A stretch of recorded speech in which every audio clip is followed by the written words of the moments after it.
Hey, what's going on, everyone? My name is Seth Klebe, and I am the host of Watch the Tech, a podcast where I interview interesting people in technology who also have a passion for watches. This is the pilot episode, and I have a very special guest that I've coerced for the pilot. His name is Steve Klebe. Coincidence, it's my dad who was so kind to be the guinea pig here and let me do the test run.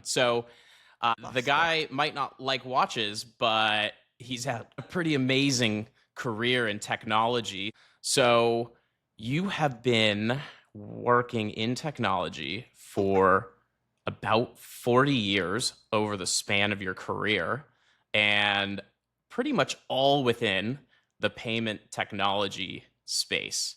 It's truly the kind of career that I would aspire to have for myself. I think a lot of people would be jealous as well. So I'm personally chasing you, whether you know it or not. But just to go into the details a little bit, you have held a lot of VP of sales, head of sales positions at companies like Verifone. For those who don't know, they invented the first point of sale technology. Maybe a little bit of debate, little embellishment there, but pretty much they're certainly dominant today, that's for sure. And then Yep. also Passmark, which brought us things like two-factor authentication. You can fact check me if you want, but that's what I got. And just before retiring, even though you're still basically doing lots of work and stuff, you did a very short stint of about 10 years at Google as the head of business development for payments. And then you worked at Stripe for a couple of years as head of enterprise payments performance. So now, even though you're not directly working for one company, you're on several boards. I actually can't keep up with them because the amount is that massive. So with that, I would like to welcome our first guest, Steve Klebe. What's going on? Hey, Seth, good afternoon. Yeah, it's a pleasure to be here, and I am happy to be your guinea pig for this pilot run. Even though, as you know, I am not a premier watch person. But yes, so the career has been exciting, being retired from full-time work. So that's the clarification. Well, let's dive into a couple of questions and just kind of see where the conversation takes us. So, something I'm curious about, just to start us off easy, is when did you realize that you really don't give a shit about watches at all? Well, that's a little harsh. I wouldn't say that I don't. I wouldn't say that I don't give a shit at all. It's just a question of is it something I'm genuinely interested in? I like looking at nice watches. I have had lots of friends and colleagues over the years who have been into watches. Of course, during my lifetime, the whole concept of wearing a watch has changed a lot. It has ebbed and flowed. And back when I think I turned 30, your mother bought me this, beautiful Gucci watch. Uh, Yeah. Okay. and of course, it needs a new battery now because I haven't worn it in a while, but I still break it out when it's time to go to a wedding or a mitzvah or, any sort of special, event. And the other thing is, which ties directly to my admitted personality of being very functionally, oriented. My standard watch is a Timex, and it's a dual, digital and analog Timex watch, and I started wearing those more than a decade ago. They cost a whopping 45 to $50 each. Um, the battery lasts a couple of years, um, and the key for me is that it serves a very distinct function because it has dual time zones, and as you know, we were talking about my career. You know, I have flown 1.7 million miles, mostly on United. So I've crisscrossed the country so many times I can't, you know, count it. And so the ability to easily have a watch with one little click that, you know, flips from the West Coast time zone to the East Coast time zone, and the beauty of having a single glance. Um, I always leave the analog portion back here into California time. And so I can always just, no matter where I am, just a single glance at the watch, and I know that back home, you know, it's X time. And it's interesting because if there was a fancy watch that would hold its value, that would perform, you know, those specific functions for me, I'd be totally open to, you know, buying it and owning it and probably, you know, instead of getting laughed at, you know, I'd probably get, you What? know, Who? Tell me who's laughing at you. I'll fight them. yes, exactly. Yeah, definitely. So you and everybody else in the gym. But the other Hey, thing you is, like what you like. I have a Fitbit, you know, as well, and so you know, you know, between that and my cell phone, I get man, it. I get it. man, man, I know what time it is. Um, is there? I'm curious. Just taking a step back, and then we'll go back on the watches. But is there anything that you've collected for yourself in recent years? um, collected. Well, it's hard to completely that I've done it for myself, but your mother got very much interested in um, glass art.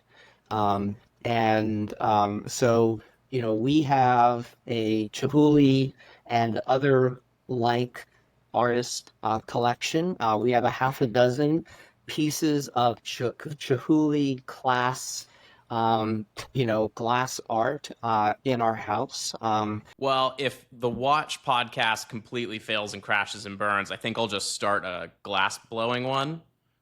So I think that's a much bigger niche for sure. There's way more people that obsess and love glass art. Anyways, all right, getting back to some of the watches. The Gucci watch. And, Can we see the back real quick? Is there anything going on there? All right, yeah, just like a it just classic stainless steel yeah, it just cover. tells you that it's water resistant to 3 ATMs, and the model number is 9000M. Which earlier today I went on Google. You've heard of Google, and More of a I Bing guy, but yeah. yeah, sure.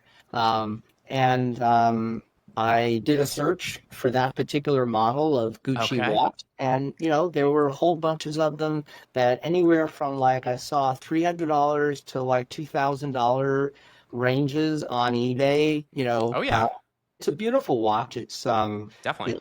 It's very elegant, and it's really feels fantastic on your wrist. It's silky. It's kind of silky smooth. Yeah.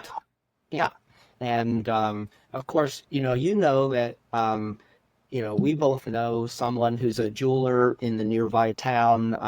You know, Topper Jewelers, and you know they have an extraordinary, you know, Oh watch, yeah. you know, Shout collection. out, shout out, Topper Jewelers. I mean, Right. people here in Atlanta who don't know that I have any connection to Topper will talk about them because of the events that they do and things like Right. that. Oh yeah, I mean, anytime I come into town and we're on Burlingame Ave, I've Right. like got to walk in there to see what Moser, Tag Heuer they've got that's new. Right. That's an impressive Very empire that they've built. Well, that's really cool about the watch. I hope at the end of this, if you do actually go and get the battery replaced, that would probably be the greatest victory I could have as a watch lover. I promise I will go do that. Ah, amazing. Yeah, we us in watches, it's kind of like a cult where you just try to get other people to get more watches, but you don't directly benefit. You just get to look at them once they actually go and buy the watch. All right. And then the Timexes, here's a question for you. Eventually they die, right? And you have to go get another one eventually. Right. I think you've been wearing a similar model, if not that exact same one, for most of my life. How many do you think you have purchased in the last 30 years? Yeah, well, I think I have like three brand new ones. Because when I do find the particular model that Oh my God. I didn't that know that. I like, Oh, wow. I think I have three of them up in the cabinet right here, waiting to be used. And the one that I showed you, plus the one that's on my wrist. Oh, I don't Yep. know. I probably have had at least 10 of them. But I've been wearing this watch now because I've been trying, my whole career has been so much traveling, and that function of the dual time zone and that whole thing Yeah. has been such a utility for me. Right. Yeah, I've had at least 10, probably more. And there have been times when it has been difficult to find, that Yeah. particular model. And boy, do I wish they made it. I'd be happy to spend two or three times, if Timex or anyone else made something that was functionally similar, but was, two-thirds thinner. But Yeah. this is a monster, Yeah. watch. I mean, Chunky, some might say. chunky. It's chunky, that's for Yeah. sure. But no, It's I've had at least 10 of thick. them. Yeah. Yeah.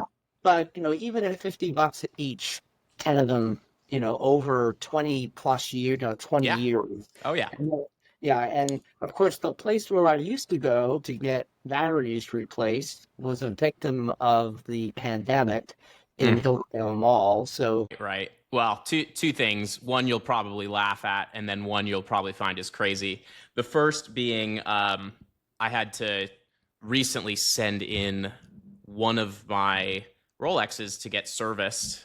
I had to ship it to Augusta, where there's one of the authorized repair shops, and I won't tell you the price that it's going to cost to like fix it, but the thought that was in my head was, man, I should probably just get another watch while this one is gone for a month. That's the kind of insane thought that a watch collector has. It's not healthy at all, and I'm actually actively seeking help. that's that. So, anyways, that's the thing I think you'd find crazy. But the interesting thing is, did you say the watch? The Gucci watch is 3 ATM, right? If that's what it says on the back, it says Right, one resistant to 3 right. ATM. So the thing that you'll get a kick out of is 3 ATM means about 30 feet, a little bit more than that.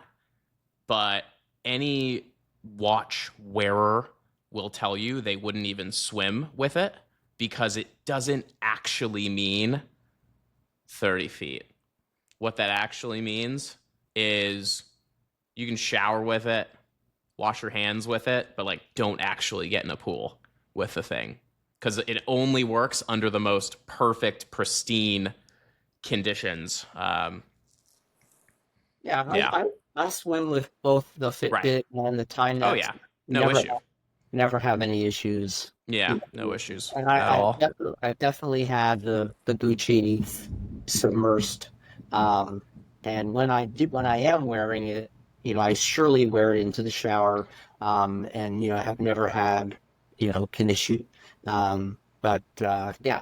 And Right. the whole thing about your interest in watches. I am not I don't have an issue with it at all. I think it's great.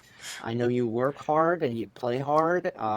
And the one thing that's nice, I'd rather see you spend money on something that actually at least has the potential to hold or appreciate its value rather than things like cars, which invariably, unless you go buy a 66 Mustang, it's invariably going to just, go down the tubes. Yeah. Um, Yeah. I'm you glad I know, did not get the car interest at all. they're nice to look at. I mean, Very nice to look at. yeah, yeah. I have some friends at the tennis club that drive some amazing cars. Right. And 2 years ago, I have a friend who owns a beautiful Porsche, and I got to drive it in the rally Oh, nice. that we had. And Yeah. of course, who wouldn't? Yeah, I mean there's a real kind of kismet between watch collectors and car collectors. They tend to kind of go hand in hand, Sure. because there, of course, there's a collectability to it, there's a rarity to it, and I think that's part of the allure of it all. I've got just a couple more questions for you. Okay. One being, given that you've spent the entirety of your career in payments and e-commerce, one of the things that some watch brands are doing is they're actually using blockchain technology to reduce counterfeits and confirm watches are real. So I'm just curious, like, where do you see blockchain fitting in the future? Is it really viable for payments, or is it kind of something that's come and gone? Like, what's your take? Well, that's a fun question for me. I've had a Coinbase account for as long as Yeah. Coinbase Don't has don't brag existed. how well it's doing. Don't brag. Yeah. I could buy a couple of watches with it. Hmm. But anyway, um, it is. Uh, I believe the fundamental technology of blockchain has merit, and I think that that has proven reasonably to be true. I'm definitely not an expert in blockchain as it relates to cryptocurrency as a replacement for credit cards or debit cards or things like Venmo or Zelle or whatever. I'm a skeptic about that for most of my career.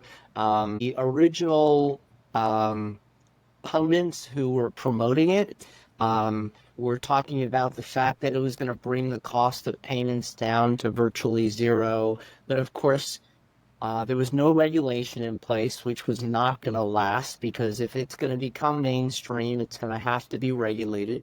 Right. Um, and there was virtually no customer service. There's no remediation. If you send somebody some Bitcoin and then you decide you didn't want the watch that you pay for in Right. In Bitcoin, Bitcoin. you're you Right. know good luck, right? Yeah. Also, yeah, it's also something no one should actually do. No one should But, actually exactly. So, dumber things have happened. so the problem is that the original premise um, was first of all it was going to be all things to all people, which like everything in the payments world, whenever anybody tells me that it's going to be an all-encompassing solution, they're usually just smoking something that I'd love to share with them, but they probably don't know what they're really talking about. So there are niches, cross-border transactions, where things like cryptocurrency, could theoretically, Sure. if they get the regulatory situation under control. Um, but when I was sitting at Google 10 years ago, when the whole crypto craze first started up, and we would sit in meetings with the founders of Bitcoin or of Coinbase and some of the other, companies. They would be touting all of these benefits, and then my technical colleagues were all enamored, with it. But then we would debrief, internally after the meeting, and I would say, like, "Are you guys nuts? Like, the only thing anybody's using this stuff for is money laundering, drug trafficking, etc. You're going to associate Google's name with something that's unregulated, that's only Right. it's only being used for illicit Illicit activities. activities. It just doesn't make any sense. So Yeah. I don't think it's going to be anything that's going to become mainstream and give, credit cards, debit cards, Zelle, Venmo, a run for its Sure. money. Okay. Not in my lifetime. I mean, Right. No pun yeah, intended. yeah, Okay. A trivia question for yeah. you. Okay. Do you happen to know what the largest e-commerce purchase of all time was? Um, I know. I don't know the answer to that off the top of my head. I mean, I know that people have bought Teslas, Sure. for 70 or $100,000. I think even some of those transactions were paid for with cryptocurrency. Right. Um, but the largest e-commerce purchase of all time. No, I can tell you what the very first e-commerce Okay. purchase. All right. um, You tell me that. I'll trade and I'll tell you this one. Okay, so I worked at a company called CyberCash, which was the very first internet payment gateway. And our very first merchant was a company called Virtual Vineyards. So they were selling wine online, which was a very tall task because the regulations around selling and shipping wine are very complicated. Even Um, today, actually, Georgia yeah, only allowed outer state wine shipping and alcohol shipping within the last like 2 or 3 years. yeah. So it was So wine. it was wine. That was the very first e-commerce purchase over this network called CyberCash, which was the very first internet payment gateway. Wells Fargo was the acquiring bank, and I worked on that deal. And I sat there and watched as the payment, came Oh, across. probably took a few seconds there, huh? No, milliseconds, Oh, milliseconds. okay. Even then, I'm impressed. this was 25 years ago, but Okay. everything was high speed. All right. I You like know. it. Well, I know what Okay, I'm so yeah, drinking. tell me the answer. Absolutely. So the answer was in 1999, Mark Cuban bought a $40 million Gulfstream jet via e commerce. And that is still to this day considered the largest e commerce purchase How ever. fabulous! How Yes, fabulous! I remember learning about this and then I had to fact check it earlier today and I was like, wow, he's still the reigning champ of ecom purchases.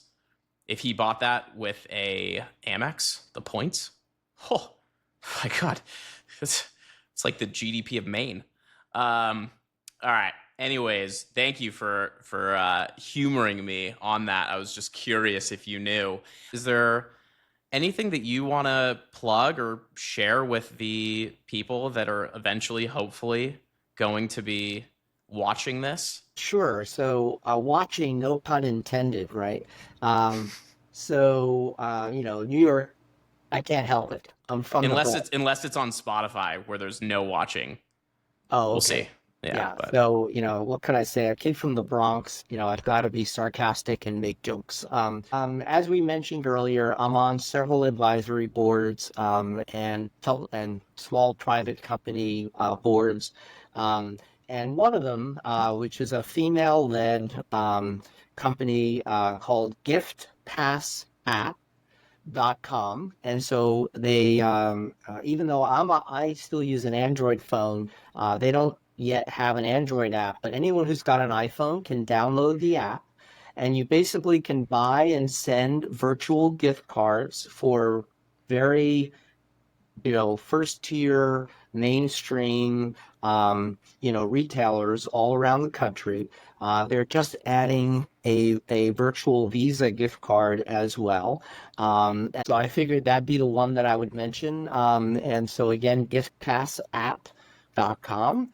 And go to the Apple, App Store and just search for Gift Pass app. And, the app is right there. It's a very elegant, you know, nice UI, awesome.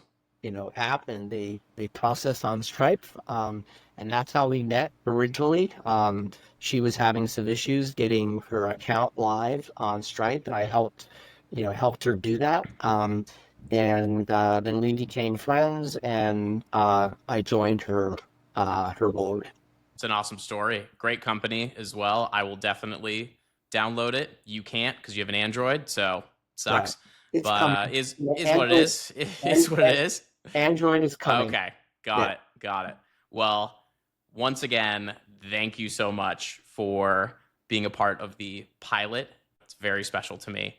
And for those who are listening and watching, if you enjoyed this, please give it a like and subscribe. I would really appreciate that. Thank you to all of the sponsors I have, which I have zero. So if anyone would like to, one day sponsor this dynasty that I'm building over here, maybe a black t-shirt company, that would be a great place to start. I wouldn't say no. I wear a lot of black t-shirts, just saying.